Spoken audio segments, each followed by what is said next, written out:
வணக்கம் மக்களை, welcome to நம்ம திருச்செந்தூர். எல்லாரும் எப்படி இருக்கீங்க? வருகின்ற ஜூலை 7ஆம் தேதி நம்ம திருச்செந்தூர் முருகன் கோவிலில் மகா குடமுழக்கு நடைபெற இருக்கிறது அப்படின்னு எல்லாருக்குமே தெரியும். மகா குடமுழக்கிற்கான யாகங்கள் வளர்க்கக்கூடிய அந்த யாகசாலை மண்டபங்கள் தயாராயிட்டு இருந்தது. தற்பொழுது பாத்தீங்கன்னா அதனுடைய இறுதிக்கட்ட பணிகள் நடந்துகிட்டு இருக்கு.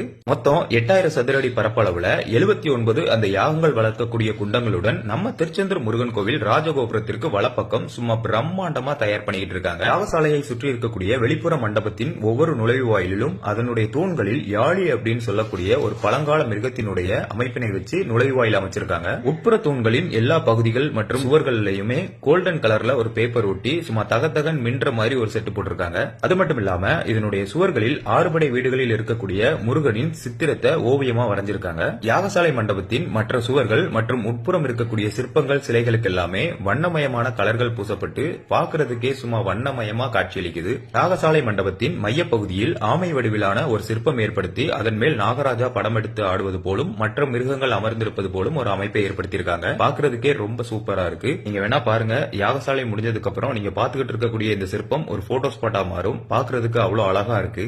பாகுபலி செட்டுக்கே டஃப் கொடுக்கிற அளவுக்கு நம்ம திருச்செந்தூர் முருகன் கோவிலில் நடைபெறக்கூடிய குடமுழுக்கிற்கான யாகசாலை மண்டபம் தயாராயிட்டு